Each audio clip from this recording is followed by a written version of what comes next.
నా ప్రియమైన సహచర న్యాయవాద మిత్రులారా, సమాజంలో ఉన్నటువంటి మేధావులారా, తోటి పౌరులారా, పౌర హక్కుల నాయకులారా, కార్యకర్తలారా, ముఖ్యంగా విద్యార్థి యువజన మిత్రులారా, సోదర సోదరిమణులారా, మీకందరికీ కూడా శుభోదయం.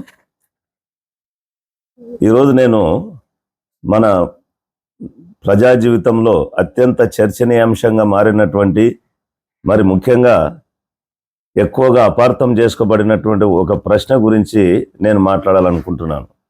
మనం ఇటీవల ఎక్కువగా యాంటీ నేషనల్ అని ప్రభుత్వం తరపు నుంచి మాట్లాడడాన్ని ఎక్కువగా మనం గమనిస్తూ ఉన్నాం.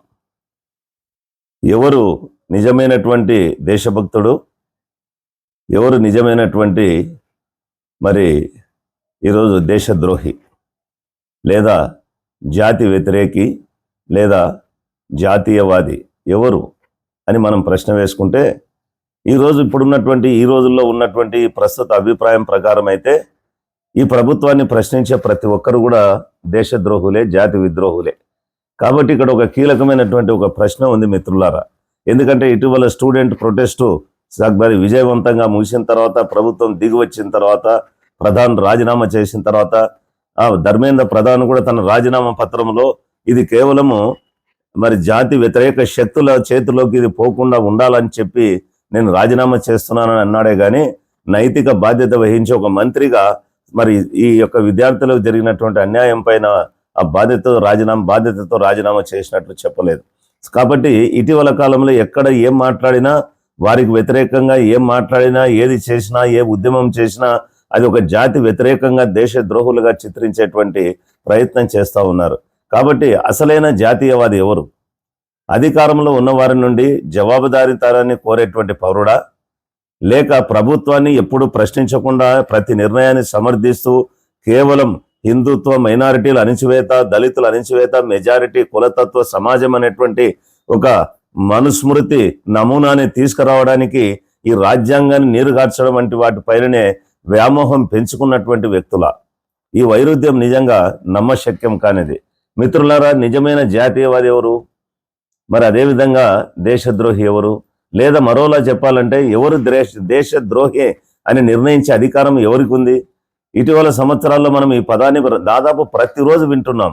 రాజకీయ ప్రత్యర్థులను దేశద్రోహులని పిలుస్తారు, పాత్రికేయులను దేశద్రోహులని పిలుస్తారు, విద్యార్థులను దేశద్రోహులని పిలుస్తారు, సామాజిక కార్యకర్తలను దేశద్రోహులని పిలుస్తారు, న్యాయవాదులు, రచయితలు, నటులు, ప్రొఫెసర్లు, ప్రభుత్వ విధానాలను ప్రశ్నించే ప్రతి సాధారణ పౌరుడిని కూడా ఈరోజు దేశద్రోహులుగానే ముద్ర వేస్తూ ఉన్నారు. ఇది ఒక ముఖ్యమైన రాజ్యాంగ ప్రశ్న లేవనెత్తుతుంది మిత్రులారా. ప్రభుత్వం పైన చేసే విమర్శ, ప్రభుత్వం పైన అసంతృప్తి, ప్రభుత్వం చేసే పనులను వ్యతిరేకిస్తే అది దేశద్రోహంతో సమానం చేయవచ్చా? అది యాంటీ నేషనల్, జాతి వ్యతిరేకత అని చెప్పవచ్చా? ఈ ప్రశ్నకు సమాధానం టెలివిజన్ చర్చల నుంచో, లేకపోతే మరి గోడి మీడియా నుంచో, సోషల్ మీడియా నుంచో కాదు మిత్రులారా. మనం భారత రాజ్యాంగం నుంచి, మన భారత పౌరుల నుంచి ఈ ప్రశ్నకు జవాబు రావాలా. ఎందుకంటే దేశం అంటే కేవలం ఒక ప్రభుత్వం కాదు. రాజ్యాంగ ప్రజాస్వామ్యం యొక్క మొదటి పాఠం చాలా సులభం. దేశం అంటే ప్రభుత్వం కాదు, ప్రభుత్వం అంటే అధికారంలో ఉన్నటువంటి రాజకీయ పార్టీ కాదు, అలాగే అధికారంలో ఉన్నటువంటి రాజకీయ పార్టీ ఖచ్చితంగా ఒక రాజ్యాంగం కాదు. ప్రభుత్వాలు ఐదేళ్ల కాలానికి ఎన్నుకోబడతాయి, రాజకీయ పార్టీలు వస్తూ ఉంటాయి, అధికారంలోకి పోతూ ఉంటాయి, ప్రధానమంత్రులు, ముఖ్యమంత్రులు మారుతూ ఉంటారు. కానీ భారతదేశం, భారత రాజ్యాంగం మనకు నిరంతరం నిలిచి ఉండాల్సింది, ఉంటుంది కూడా. మన గణతంత్ర ప్రజాస్వామ్యం నిలిచి ఉంటుంది. అందుకే భారత రాజ్యాంగ పీఠికలో మనం బాగా గమనించాలి మిత్రులారా. మేము భారత ప్రజలం అని ఒక గంభీరమైనటువంటి పదాలతోనే ప్రారంభమవుతుంది. జాగ్రత్తగా గమనించండి. అందులో భారత పౌరులమైన మేము అని ఉంది, కానీ భారత ప్రభుత్వం మేము అని చెప్పలేదు. అదేవిధంగా మేము అధికార పార్టీ అని లేదు. అదేవిధంగా మేము ప్రజలమని గట్టిగా చెప్తా ఉంది. సార్వభౌమాధికారం ప్రజలకే చెందుతుంది. ప్రభుత్వాలు రాజ్యాంగం ద్వారా ప్రజల నుండి తమ అధికారాన్ని పొందుతాయి. మనం ఓటేస్తేనే కదా ప్రభుత్వాలు అధికారంలోకి వస్తూ ఉన్నాయి, ఆ పార్టీలు అధికారంలోకి వస్తున్నాయి. అందువల్ల ప్రభుత్వాన్ని ప్రశ్నించడం అంటే దానంతటా అది దేశాన్ని ప్రశ్నించడం కాదు, అదేం దేశ వ్యతిరేకత కాదు. లేకపోతే మిమ్మల్ని వ్యతిరేకిస్తే దేశాన్ని యాంటీ నేషనల్గా చిత్రించడం అది సరైనటువంటి పద్ధతి కాదు. పౌరులు అడగడం వల్లనే మిత్రులారా ప్రజాస్వామ్యం అనేది నిలబడుతుంది. ప్రజాస్వామ్యం ఎప్పుడూ మౌనం మీద, సైలెన్స్ మీద నిర్మించబడలేదు. అది అకౌంటబిలిటీ, జవాబుదారీతనం మీద నిర్మించబడింది. పార్లమెంటులో ప్రభుత్వాన్ని ప్రశ్నించకపోతే, ప్రతిపక్షం ప్రభుత్వాన్ని ప్రశ్నించలేకపోతే, పాత్రికేయులు ప్రభుత్వాన్ని ప్రశ్నించలేకపోతే, పౌరులమైనటువంటి మనం ప్రభుత్వాన్ని నిలదీయలేకపోతే, ప్రశ్నించలేకపోతే, అప్పుడు ప్రజాస్వామ్యం అనేటువంటి పదమే క్రమంగా తన అర్థాన్ని కోల్పోతుంది. అందుకే గతంలో గొప్ప అమెరికా అధ్యక్షుడు థామస్ జెఫర్సన్ ఒక మాట చెప్పాడు. ఏమని చెప్పాడంటే, స్వేచ్ఛకు వెల నిరంతరము జాగరూకత. అంటే మన స్వేచ్ఛను కాపాడుకోవాలంటే ప్రజలు నిరంతరము చాలా అప్రమత్తంగా ఉండాలి. ప్రభుత్వం ఏం చేస్తుందో గమనించాలి. జాగరూకత అంటే ఏంటి? మనం అప్రమత్తంగా ఉండాలంటే ఏంటి అంటే ప్రశ్నలు అడగడం. మనం దేశాన్ని ద్వేషించడం వల్ల కాదు, దానిని మెరుగుపరచాలనేంతగా మనం ప్రేమించడం వల్లనే మనం ప్రభుత్వాన్ని నిలదీస్తా ఉన్నాం, ప్రశ్నిస్తా ఉన్నాం, ప్రొటెస్ట్ చేస్తా ఉన్నాం. మరి మన రాజ్యాంగం ఏం చెప్తుంది మిత్రులారా? ఆర్టికల్ 19 మరి సబ్ క్లాస్ 1A ప్రతి పౌరునికి వాక్ స్వాతంత్ర్యము మరియు భావ ప్రకటన స్వేచ్ఛకు హామీ ఇస్తా ఉంది. ఈ స్వేచ్ఛను రాజ్యాంగంలో యాదృచ్ఛికంగా చేర్చలేదు. ప్రజాస్వామ్యానికి భిన్నాభిప్రాయాలు అవసరమని రాజ్యాంగ రూపకర్తలకు తెలుసు మిత్రులారా. పౌరులకు విమర్శించే స్వేచ్ఛ లేకపోతే ఏ ప్రభుత్వము జవాబుదారీతనంగా ఉండలేదని చెప్పి భారత రాజ్యాంగ పితామహుడు డాక్టర్ బిఆర్ అంబేద్కర్ గారికి బాగా తెలుసు. అందువలనే ఆయన రాజ్యాంగాన్ని ఆ విధంగా తయారు చేశాడు. అందువలనే మన రాజ్యాంగం చర్చను రక్షిస్తుంది. అదేవిధంగా అది వాదోపవాదాలను రక్షిస్తుంది. అది శాంతియుత విమర్శలను, అదేవిధంగా ప్రొటెస్ట్ను రక్షిస్తుంది. ఎందుకంటే dissent is the essence of democracy అన్నారు. కాబట్టి అవి లేకుండా ప్రజాస్వామ్యం పనిచేయదు. మరి ఈ విషయాన్ని సుప్రీంకోర్టు కూడా గతంలో పదే ధృవీకరించింది. ఇప్పట్లో కొన్ని మార్పులు వచ్చి ఉండవచ్చు పరిస్థితులను బట్టి. ప్రభుత్వాన్ని విమర్శించడం అంటే దేశం పట్ల శత్రుత్వం చూపడం కాదని సుప్రీంకోర్టు చాలా సార్లు మరి క్రమంగా స్థిరంగా చెబుతూ వచ్చింది. Kedarnath Singh versus state of Bihar 1962 ఆ కేసులో హింసను లేదా ప్రజా అశాంతిని ప్రేరేపించినంత వరకు ప్రభుత్వం పైన చేసే తీవ్ర విమర్శ కూడా అది దేశద్రోహం కిందికి రాదని కోర్టు పేర్కొన్నది. అంతేకాకుండా Balwant Singh versus state of Punjab 1995 సంవత్సరం కేసులో సుప్రీంకోర్టు హింసను ప్రేరేపించని విడివిడి నినాదాలు దేశద్రోహం కిందికి రావని మరొకసారి గట్టిగా చెప్పింది. అంతేకాకుండా 2015 సంవత్సరం కేసులో Shreya Singhal versus union of India, దీంట్లో వాక్ స్వాతంత్ర్యంలో చర్చించే, సమర్థించే, విమర్శించే హక్కులు కూడా ఉంటాయని చెప్పి కోర్టు చక్కగా వివరించింది. ఇదే రాజ్యాంగ ప్రజాస్వామ్యం. విభేదించే పౌరుడి హక్కును మన రాజ్యాంగం, మన ప్రజాస్వామ్యం పరిరక్షిస్తూ ఉంది. అందుకే బాబాసాహెబ్ డాక్టర్ అంబేద్కర్ హెచ్చరిక చేశాడు. ఏమని చేశాడంటే, ఆయన చెప్పిన దాన్ని మనం స్మరించుకుందాం. 1949 సంవత్సరం నవంబర్ 25వ తారీఖున రాజ్యాంగ సభలో ఈ రాజ్యాంగ ముసాయిదా పైన జరుగుతున్నటువంటి చర్చల్లో ఆయన చర్చను ముగిస్తూ ఒక మాట శాశ్వతమైనటువంటి హెచ్చరిక చేశాడు. It's a permanent warning for all of us. రాజకీయాల్లో వీర పూజకు, వ్యక్తి పూజకు వ్యతిరేకంగా ఆయన మనల్ని హెచ్చరించాడు. అంటే రాజకీయాల్లో వ్యక్తి పూజ సరైనది కాదు. మీరేదో ఒక శక్తివంతమైన నాయకుల ముందు ప్రజలు తమ సొంత నిర్ణయాన్ని, అధికారాన్ని వదులుకుంటే ఏ ప్రజాస్వామ్యం కూడా మనుగడ సాగించలేదని ఆయన మనకు గుర్తు చేశాడు. మరి ఆ విధంగా hero worship in politics is not correct, it's dangerous to democracy అని చెప్పాడు. భారతీయులు ఈరోజు రాజ్యాంగ నైతికను పెంపొందించుకోవాలని కూడా ఆయన కోరినాడు. కాబట్టి వ్యక్తి ఆరాధన కాదు మిత్రులారా. ఇక గుడ్డిగా ఒక పార్టీకి, లేకపోతే ఒక మతానికి, ఒక సిద్ధాంతానికి విధేయత చూపడం కాదు మిత్రులారా. ఒక ఐడియాలజీకి చూపించడం కాదు. కేవలం రాజ్యాంగ నైతికతను, అది కూడా ప్రతి తరానికి గొప్ప పాఠాలలో ఒకటిగా నిలిచిపోతుంది మిత్రులారా. కాబట్టి రాజ్యాంగ నైతికతను మనం పెంపొందించుకోవాలా. అసలు దేశభక్తి అంటే ఏంటి? యాంటీ నేషనల్ లేకపోతే నేషనలిస్టు, రాజ్యాంగ దేశభక్తి అంటే ఏంటి? అదేవిధంగా మతవాద దేశభక్తి అంటే ఏంటి? ఏది అంధభక్తులు అంటే ఏంటి? నిజమైన దేశభక్తి నినాదాలతో ప్రారంభం కాదు, అది విలువలతో ప్రారంభమవుతుంది. న్యాయం, స్వేచ్ఛ, సమానత్వం, సౌభ్రాతృత్వం ఇవి కేవలము అందమైన పదాలు మాత్రమే కాదు మిత్రులారా. ఇవి భారత ప్రజాస్వామ్య గణతంత్ర రాజ్యానికి నైతిక పునాది. ఒక దేశభక్తుడు ప్రతి భారతీయుడిని గౌరవిస్తాడు. ఒక దేశభక్తుడు మరి అదేవిధంగా కుల వివక్షతను, మత వివక్షతను తిరస్కరిస్తాడు. ఒక దేశభక్తుడు మత విద్వేషాన్ని తిరస్కరిస్తాడు. ఒక దేశభక్తుడు మహిళలను గౌరవిస్తాడు. రాజ్యాంగం మైనారిటీలను రక్షిస్తుంది కాబట్టే ఒక దేశభక్తుడు మైనారిటీలను రక్షిస్తాడు. ఒక దేశభక్తుడు సంస్థలను బలహీనపరచడానికి బదులుగా వాటిని బలోపేతం చేస్తాడు. ప్రభుత్వాలు చట్టానికి జవాబుదారీతనంగా ఉండాలని ఒక దేశభక్తుడు నమ్ముతాడు కాబట్టే ఆ దేశభక్తుడు ప్రభుత్వ రాజ్యాంగ వ్యతిరేక విధానాలను వ్యతిరేకిస్తాడు, విమర్శిస్తాడు, అదేవిధంగా నిరసన తెలుపుతాడు. అదే రాజ్యాంగ దేశభక్తి. జాతీయవాదాన్ని అంటే మనం ఇప్పుడు అనుకుంటున్నాం అంధభక్తులు జాతీయవాదాన్ని కేవలం రాజకీయ విధేయతకు కుదించలేం, లేదు మేము పెద్ద నేషనలిస్టులం అనే దానికి. మిత్రులారా, చరిత్ర మనకు ఒక అత్యంత ప్రాముఖ్యమైన పాఠాన్ని నేర్పుతుంది. ప్రభుత్వాలు విమర్శను అవిశ్వాసంగా భావించడం ప్రారంభించినప్పుడల్లా ప్రజాస్వామ్యం బలహీనపడుతుంది.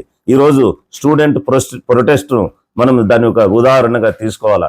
ప్రభుత్వాలు విమర్శను తమ పైన దాడిగా ప్రారంభిస్తే ఈ విధంగా ప్రజాస్వామ్యం బలహీనపడుతుంది, ప్రజల్లో తిరుగుబాటు వస్తుంది. అదే జడ్ ఈరోజు స్టూడెంట్స్ విద్యార్థుల తిరుగుబాటు ప్రభుత్వం దిగి వచ్చింది. ప్రతి ప్రభుత్వం కూడా దాని రాజకీయ సిద్ధాంతంతో సంబంధం లేకుండా పరిశీలనకు, విమర్శకు ఎదుర్కొనేందుకు సిద్ధంగా ఉండాలి. ప్రభుత్వాలు ప్రజా అధికారానికి ధర్మకర్తలు, ప్రజలే సార్వభౌములు. అందువల్ల ప్రజా విధానాలను, పరిపాలన నిర్ణయాలను, ప్రభుత్వ సంస్థాగత పనితీరును, అవినీతిని, అన్యాయాన్ని శాంతియుత రాజ్యాంగ పద్ధతుల ద్వారా ప్రశ్నించడం ప్రజాస్వామ్య పౌరసత్వంలో, ప్రజాస్వామ్య హక్కులలో అది ఒక భాగం. అంతేగాని అది యాంటీ నేషనల్ కాదు, జాతి వ్యతిరేక కాదు, లేకపోతే దేశ ద్రోహి కాదు.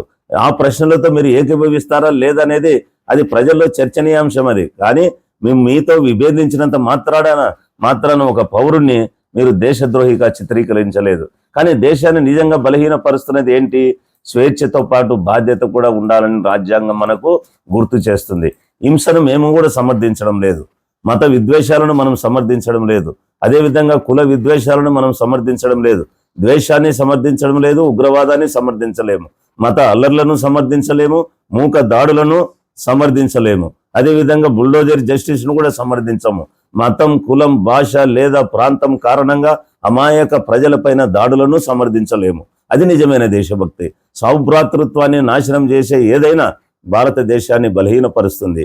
భారతీయుల మధ్యన ద్వేషాన్ని ప్రోత్సహించేది ఏదైనా భారతదేశాన్ని బలహీనపరుస్తుంది. రాజ్యాంగ సంస్థలపైన దాడి చేసేది ఏదైనా భారత రాజ్యాంగాన్ని బలపరుస్తుంది. తోటి పౌరులకు సమాన గౌరవాన్ని నిరాకరించేది ఏదైనా భారతదేశాన్ని బలహీనపరుస్తుంది. సౌభ్రాతృత్వం వ్యక్తి గౌరవాన్ని, దేశ ఐక్యతను, సమగ్రతను కాపాడుతుందని భారత రాజ్యాంగ పీఠిక మనకు గుర్తు చేస్తుంది. ఈ క్రమాన్ని గమనించండి మిత్రులారా. ప్రతి వ్యక్తి గౌరవమే దేశ ఐక్యతను సృష్టిస్తుంది. కాబట్టి మన యొక్క ప్రాథమిక విధులు ఏంటి?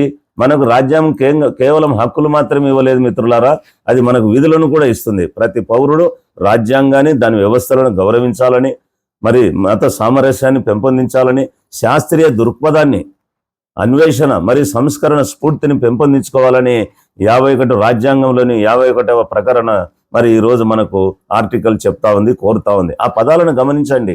అన్వేషణ స్ఫూర్తి, శాస్త్రీయ దృక్పథం, రాజ్యాంగమే ఆలోచనాత్మకమైన ప్రశ్నలను ప్రోత్సహిస్తూ ఉంది. అదే ఆత్మవిశ్వాసం గల ప్రజాస్వామ్యానికి చిహ్నం. శాస్త్రీయ దృక్పథాన్ని వదిలిపెట్టి ఈరోజు సనాతన మత సిద్ధాంతాలను, అదేవిధంగా మూఢ నమ్మకాలను ఫాలోగమని చెప్పడం అనేది ఇది ప్రజాస్వామ్య వ్యతిరేకం అని చెప్పి మనం గుర్తుపెట్టుకోవాలా. కాబట్టి ఈ సందర్భంగా ప్రతి పౌరుని కూడా మిత్రులారా, నా దగ్గర ఒక చిన్న సందేశం ఉంది. మిత్రులారా, ప్రభుత్వాలు మారుతాయి, రాజకీయ పార్టీలు మారుతాయి, విధానాలు మారుతాయి, కానీ రాజ్యాంగం నిలిచి ఉండాలా. భారత ప్రజాస్వామ్యము శాశ్వతంగా ఉండాలా. భారతదేశం ఏ ఒక్క రాజకీయ పార్టీకి, ఒక వ్యక్తికి, ఒక మతానికి, ఒక సిద్ధాంతానికి సంబంధించినది కాదు. భారతదేశం ప్రతి పౌరునికి సమానంగా చెందుతుంది. అదే మన రాజ్యాంగ వాగ్దానం. కాబట్టి మిత్రులారా, నేను ఒక చిన్న ఆలోచనతో నేను ముగిస్తాను. అధికారంలో ఉన్న వారిని శాంతియుతంగా ప్రశ్నించే వ్యక్తి దేశాన్ని బలహీనపరుస్తున్నాడని ఎప్పటికి కూడా చెప్పకూడదు. చాలా సందర్భాల్లో మనం వాస్తవానికి అది ప్రజాస్వామ్యాన్ని బలోపేతం చేసేటువంటి విమర్శగా మనం తీసుకొని ప్రశ్నించే అధికారం ఉండడమే ప్రజాస్వామ్యం. గట్టిగా అరిచేవాడు నిజమైన జాతీయవాది కాదు, గట్టిగా కేకలేసేవాడు కాదు, ఇతరులపైన దాడి చేసేవాడు కాదు. రాజ్యాంగానికి విశ్వాస పాత్రుడిగా ఉండేవాడే నిజమైనటువంటి నేషనలిస్టు, జాతీయవాది, దేశభక్తుడు. న్యాయాన్ని విశ్వసించేవాడే నిజమైన దేశభక్తుడు, జాతీయవాది. స్వేచ్ఛను ఎవరు నమ్ముతారు? సమానత్వాన్ని ఎవరు నమ్ముతారు? సౌభ్రాతృత్వాన్ని ఎవరు నమ్ముతారు? ప్రతి భారతీయుడి గౌరవాన్ని ఎవరు కాపాడతారు? ఈ మత ద్వేషాలను విద్వేషాలను ఎవరు తిరస్కరిస్తారు? హింసను ఎవరు తిరస్కరిస్తారు? ప్రజాస్వామ్యాన్ని ఎవరు పరిరక్షిస్తారు? రాజకీయ రంగుతో సంబంధం లేకుండా ప్రతి ప్రభుత్వం రాజ్యాంగం ప్రకారం జవాబుదారీతనంగా ఉండాలని ఎవరు పట్టుబడతారు? అందువల్ల మనం ఈ ముద్రల రాజకీయాలను తిరస్కరిద్దాం. తోటి పౌరుల పైన వీడు ఫలానా వాడు, వీడు ఫలానా మతం, వీడు ఫలానా కులం, ఫలానా రాజకీయ పార్టీ అనేటువంటి ముద్రలు వేసే అలవాటును మనం తిరస్కరిద్దాం. దానికి బదులుగా మనం రాజ్యాంగ దేశ భక్తిని స్వీకరిద్దాం. మనం ఎల్లప్పుడూ గుర్తుంచుకోవాలా, ప్రభుత్వాలు తాత్కాలికమైనవి, రాజకీయ పార్టీలు తాత్కాలికమైనవి. రాజ్యాంగము మన ప్రజాస్వామ్య వ్యవస్థ శాశ్వతమైనది. రాజ్యాంగం పట్ల విధేయతే అత్యున్నతమైన దేశభక్తి.